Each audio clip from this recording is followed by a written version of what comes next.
Bismillahirrahmanirrahim. Kalau kita menggantungkan nasib kita pada Allah luar biasa. Ada seorang syekh, saya dengarkan ceramahnya, menarik sekali. Saya tidak tahu orang itu siapa, tapi cuplikannya saya dapatkan dari seorang teman dari Jeddah yang mengirimkan ke saya. Orang ini cerita, syekh ini menceritakan, cuplikannya ada di HP saya. Dia bilang, saya satu waktu pernah ke Mesir, dan di Mesir ini saya lagi dari satu daerah mau ke Kairo, dari Iskandaria, satu kota, mau ke Kairo. Itu saya tiba di Kairo mungkin sekitar jam 2 malam. Pesawat saya selepas subuh harus berangkat kembali ke Saudi. Dia bilang, saya telepon pengurus masjid, saya mungkin mau mampir di masjid yang saya ceramah kemarin di Kairo itu. Saya mau tinggal di sana mungkin 2 jam, 3 jam istirahat. Nanti habis itu baru kemudian saya berangkat ke Saudi habis subuh. Dia bilang, saya masuk ke masjid, tiba jam 2 malam, turun dari mobil, saya lihat masjid, lampunya nyala semua nih. Kemudian setelah saya masuk masjid, saya temukan ada orang di mihrab, imam, lagi sujud, nangis-nangis. Dan luar biasa, tangisannya itu kalau orang dengar, membuat orang yang dengar pun mau menangis. Jadi saking luar biasa dia, merengeknya sama Allah dalam sujudnya. Kata syekh ini, saya pun sambil berdoa sama Allah, ya Allah kabulkan permintaannya orang ini. Walaupun saya belum tahu apa yang diminta gitu.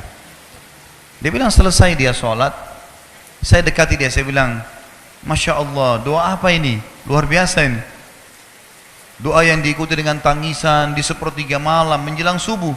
Allah turun ke langit bumi, dikabulkan nih. Dia bilang, demi Allah syekh. Karena syekh ini orang Arab biasanya panggil, bisa orang pintar, bisa orang kaya, bisa orang tua. Jadi kalau antum dipanggil syekh, jangan bangga dulu ya. Karena banyak maknanya itu. Ya. Jadi dipanggil syekh, dia tidak tahu, biasa juga di Saudi begitu ya. Kalau ada orang kita tidak kenal dipanggil syekh, syekh sini syekh. Walaupun antum bukan syekh sebenarnya gitu. Ya. Maka dia bilang, demi Allah syekh, dia tidak tahu kalau ini orang memang ulama gitu. Istri saya sekarang lagi dirawat di rumah sakit dan saya harus bayar 14.500 jenih atau ponnya Mesir. Saya harus bayar rumah sakit. Kalau enggak istri saya enggak bisa dioperasi. Ini sudah parah sekali. Kata syekhnya, jadi gara-gara itu kau sujud sama Allah. Dia bilang, iya, lanjutkan nangis sama Allah. Allah tidak akan menyia-nyiakan orang yang ikhlas minta padanya. Lanjutkan, nikmati sujudmu. Pasti Allah akan berikan jalan keluar. Dia bilang, iya baik. Orang itu dia bilang kembali lagi ke mihrab, nangis lagi. Sholat sujud sama Allah, ya Allah. Dan dalam doanya begitu, ya Allah, istri saya mau dibayar besok rumah sakitnya. Jumlahnya sekian, saya tidak pegang uang 1 jenih pun. Ini 14.500 jenih, banyak sekali. Maka dia bilang, orang ini bilang, baiklah kalau begitu. Syekhnya ini bilang, saya mau tidur dulu. Saya istirahat 1 jam, menjelang azan subuh dia bilang, ada marbot masjid datang bangunin saya. Sudah azan, saya sholat qobliyah, sholat sunnatul fajr.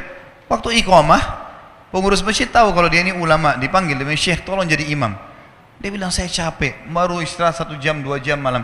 Biarlah imam dulu, tidak apa-apa, ayat-ayat pendek aja, baca surah-surah pendek aja. Kata syekh, baiklah. Dia bilang, saya baca surah-surah pendek. Rupanya, mikrofon masjid karena keluar di luar, ada satu pengusaha Mesir, apartemennya itu dekat masjid, dan dia suka ikuti ceramahnya syekh ini di YouTube. Dia bilang, turun dari apartemennya, ikut sholat berjamaah di masjid, karena dia kenal suaranya orang ini gitu. Begitu selesai sholat, dia bilang, saya lagi zikir, datang orang itu. Dia bilang, syekh, ahlan wa sahlan di Mesir. Saya salah satu penggemar anda di YouTube, dan saya dengar suara tadi.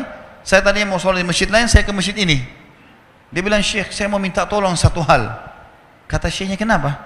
Dia bilang, saya sudah ngitung zakat uang perusahaan saya harus alokasikan 14.500 jenih. Kata syekhnya. Orang itu bilang, saya mau alokasikan zakat saya 14.500 jenih. Kata syekhnya, saya nangis, dengar itu. Nangis, saya terisak-isak. Kata orang itu, kenapa anda nangis? Syekh bilang, saya nggak bisa jelasin. Dia bilang, saya nangis terus. Kemudian saya lihat ke kiri kanan di sof, mana orang yang tadi malam sholat tahajud tuh? Rupanya ada di ujung. Dipanggil sama syekh, fulan kesini, datang. Dia bilang, ceritakan masalah kamu apa? Dia bilang, syekh, saya punya masalah, istri saya dioperasi, harus bayar 14.500 jenih hari ini, kalau tidak nggak operasi. Kata syekhnya, tiba-tiba si pengusaha ini nangis-nangis. Orang ini juga heran, kenapa kalian berdua menangis? Dia masih bingung kenapa gitu. Kata syekhnya, biarin orang ini yang jelaskan. Yang punya usaha bilang apa?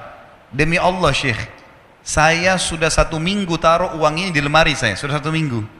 Setiap hari istri saya bilang, turunkan, lakukan haknya Allah, zakat itu keluarkan. Dia bilang, saya ingin dapat 1 orang yang saya kasih langsung daripada saya bagi-bagi. Saya mau 1 orang saya kasih, selesaikan masalah dia, dan Allah selamatkan saya di akhirat. Orang ini jadi nangis. Orang yang punya minta butuh nangis. Kata pengusahanya, ini uangnya silahkan, 14.500. Semoga Allah selesaikan urusan saya di akhirat gara-gara saya bantu kamu.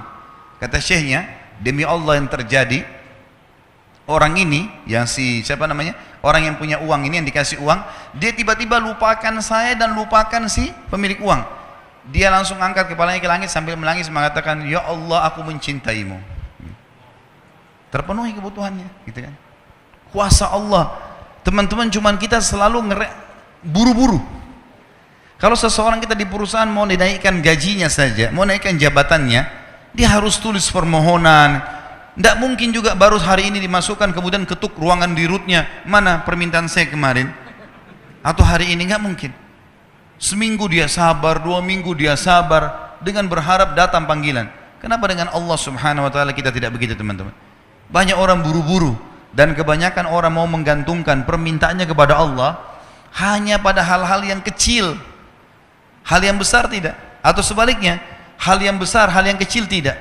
Kenapa tidak pernah minta sama Allah dikasih motor, dikasih mobil, dikasih rumah? Kenapa hanya minta kalau penyakitnya dihilangkan baru kembali kepada Allah?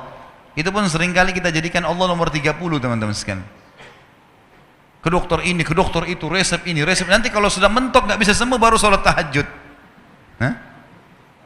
Salah. Islam mengajarkan kita apa? Sebelum makan berdoa, sebelum tidur berdoa, sebelum aktivitas berdoa, sebelum ke dokter doa dulu supaya Allah jadikan kesembuhan. Karena dokter resepnya cuma semoga lekas sembuh. Tidak ada pasti sembuh.